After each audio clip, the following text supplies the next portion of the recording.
ہیں اللہ کے. اور اس کی دلیل سنو، ہمارے نبی حضرت محمد الرسول اللہ صلی اللہ علیہ وسلم نے ارشاد فرمایا ہے کہ نبی علیہ الصلوۃ والسلام ارشاد فرماتے ہیں، آپ نے ارشاد فرمایا، مسند احمد کی یہ روایت، حضرت امام احمد بن حنبل اس حدیث کو اپنی مسند کے اندر نوٹ کرنے والے کہ جعل الذلۃ والصغار علی من خالف امری. اور اس سے پہلے میں قرآن کی آیت ہے، اللہ تبارک تعالیٰ نے قرآن کے اندر ارشاد فرمایا کہ جو لوگ اللہ کی اور اس کے رسول کی مخالفت کریں گے وہ کسی نہ کسی فتنے کے ضرور شکار ہیں.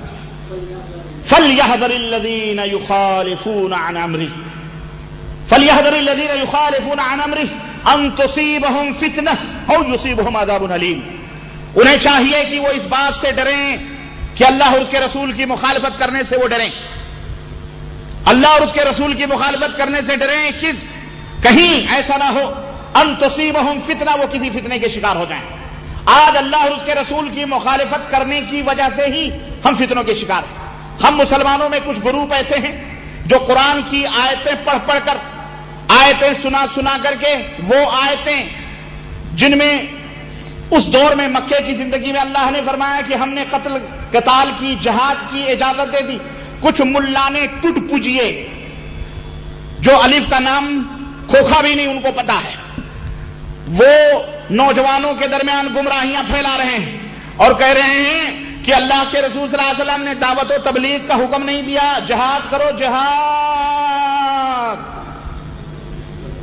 اپنا کمرے میں بیٹھا ہوا ملا اور ہمارے نوجوانوں کو گمراہ کر رہا قرآن دکھا دکھا کر کے. یہ سب سے بدترین آدمی ہے، یہ سب سے بدترین، بڑا بدترین آدمی ہے. کہتا ہم قرآن و حدیث کو مانتے ہیں، بقیہ ہمارے علاوہ کوئی بھی نہیں مانتا. نوجوانوں کو گمراہیت کے جہاد جہاد جہاد جہاد کس کو کہتے ہیں؟ آج ایسے ہی جاہل اور گنوار اپنے آپ کو عالم سمجھنے والے اور چند عربی کتابیں پڑھ کر تھوڑی سی عربی لکھنے پڑھنے والے، انہوں نے جہاد کا مطلب یہ لیا کہ جہاں کہیں بھی کوئی اپنا دشمن ملے، اپنے علاوہ کوئی غیر مسلم ملے، اس کو قتل کرو. ایسا وہ شخص ہے جو اسلام کو رسوا کرنا چاہ رہا ہے، جو اللہ اور اس کے رسول کی کتاب کا تمسخر اور مذاق اڑا رہا ہے، جو اپنی منمانی اپنی مرضی سے ہمارے نوجوانوں کو گمراہ کر رہا ہے. یہ واقعی ٹیررسٹ اور دہشت گرد ہے. ایسے آدمی کو جو اسلام کو رسوا کرے، اللہ اس کے رسول کو رسوا کرے، اسے واقعی جینے کا حق نہیں پہنچتا ہے. یہ جہاد کے لفظ کو بدنام کر رہا ہے. جہاد اتنا پوتر اور اتنا مقدس لفظ ہے، ذروۃ السنام الاسلام، اسلام کی بلند چوٹی کا نام ہے. آج یہ اپنی منمانی نوجوانوں کو گمراہ کر کے اور اس طرح سے ان کو اکسا رہا. یہ وہ لوگ ہیں جو یہودیوں کے شکار ہیں. یاد رکھو یہ کون ہے؟ انہیں اٹیچی ملتی ہے امریکہ سے. یہودی انہیں بائی پاس روپے پہنچاتے ہیں، نوجوانوں کو گمراہ کرو، نوجوانوں کو جمع کر کے اٹھاؤ تاکہ اٹھا کے پیٹیں، جیلوں کی سلاخوں میں جائیں اور دنیا میں یہ ہو کہ مسلمان ٹیررسٹ. سنو، مسلمان دہشت گرد نہیں ہوتا، آتنکواد نہیں ہوتا. ہمارے نبی نے دہشت گردی آتنکوادی نہیں سکھلائی. شیخ حسین زہرانی نے کل بڑا اچھا واقعہ سنایا اور میں اس واقعے کی تفصیل میں نہیں جانا چاہتا. شاید ہو سکتا ہے یہاں انہوں نے سنایا ہو نہ سنا ہو، مجھے نہیں معلوم. سمعتم هذه القصہ؟ ہاں سمعت ہے نا، ماشاءاللہ. انہوں نے وہ واقعہ بھی سنایا حضرت خبیب کا، خبیب بن عدی کا. سنا آپ لوگوں نے؟ نہیں سنا. ہاتھ میں بلیڈ ہے، بچہ ہے. اس سے وہ عورت اپنے بچے کو دیکھ کر دہشت زدہ ہو گئی کہ کہیں ایسا نہ ہو کہ میرے بچے کو قتل کر دے. لیکن اس صحابی رسول نے کیا کہا؟ میرے نبی نے انتقامی جذبہ، انتقام کے طور پر کسی معصوم اور بے گناہ کا خون کرنے کا حکم نہیں دیا ہے. اے فلاں تو ڈر مت، خوف مت کر، تیرا بچہ تیرے حوالے. یہ ہے اسلام کی تعلیم، یہ ہے اسلام کی تعلیم. اور جو لوگ اسلام جہاد کا نام لے کر اسلام کی صحیح تعبیر کو اسے برباد کرتے ہیں اور بدنام کرتے ہیں، وہ کبھی عزت پا سکتے؟ یارو، میرے نوجوانوں، میرے دوستوں اور میرے بھائیوں اور میری ماں اور میری بہنوں، میرے بزرگوں، اپنے اپنے بچوں کو صحیح تعلیم قرآن و سنت کی دو. نبی کی سیرت طیبہ، اللہ کے نبی صلی اللہ علیہ وسلم، ایک یہودی بیمار ہوتا ہے بچہ، اس کی بھی عیادت کے لیے جاتے ہیں. قرآن کے اندر غیر مسلموں کے بھی لیے زکوٰۃ کا حصہ مقرر کیا گیا ہے، اللہ نے حکم دیا. یہ رواداریاں موجود ہیں ہمارے ہاں.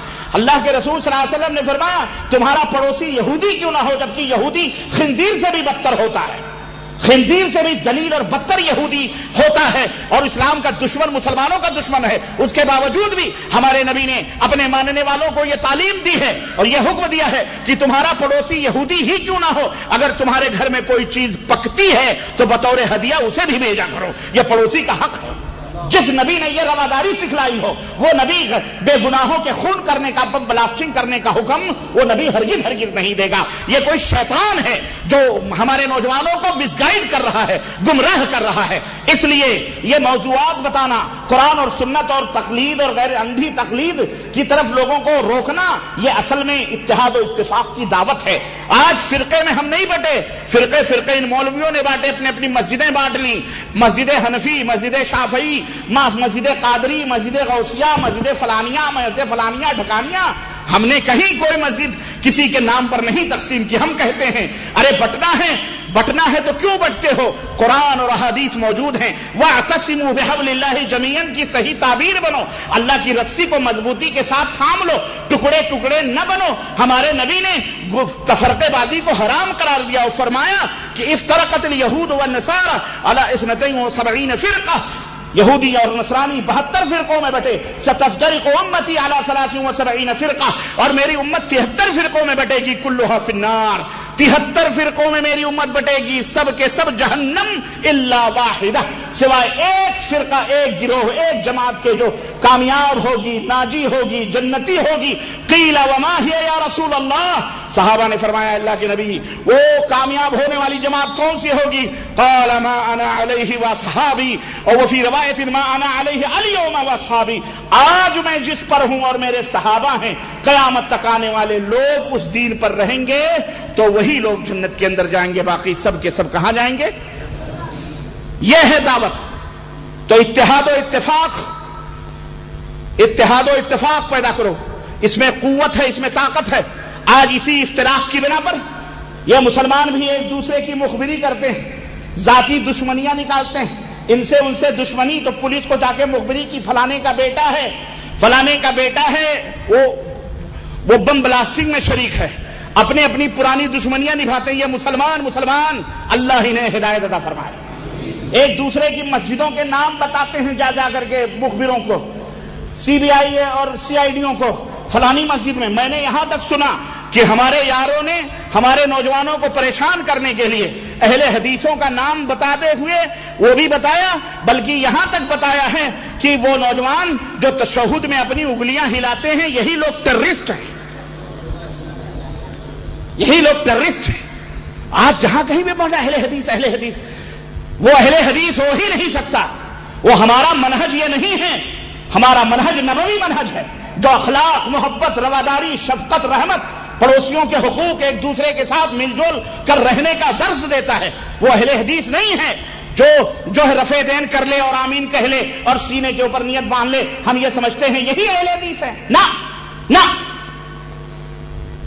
اہل حدیث ایک منہج کا نام ہے، وہ منہج جو حضرت محمد الرسول اللہ صلی اللہ علیہ وسلم نے ہمیں دیا ہے، جو صحابہ نے ہمیں سکھلایا ہے، دیا ہے۔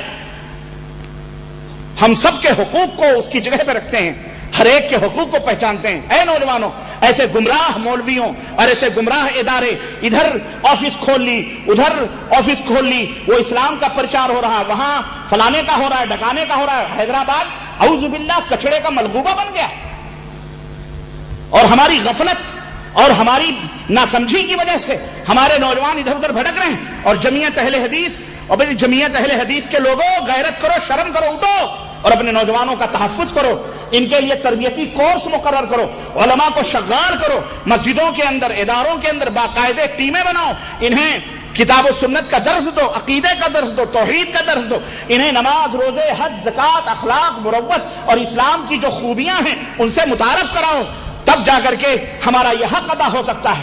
ہمارے سامنے ایک بہت بڑا لاہ عمل ہے۔ آئے نوجوانوں، تم بھی اٹھو اور اپنے مولویوں کو کہو کہ ہمیں درس دو۔ درس میں باقاعدہ 20 25 30 بچے توحید کا درس لیں، سنت کا درس لیں، بلوغ المرام کا درس لیں، کتاب التوحید کا درس لیں، تقویۃ الایمان کا درس لیں، کشف الشبہات شیخ محمد بن عبد الوہاب رحمۃ اللہ علیہ کے کتاب کا درس لیں، جن کا نام لیتے ہی یاروں کے منہ پر ہوائیاں اڑنے لگتی ہیں، اس کا درس لو۔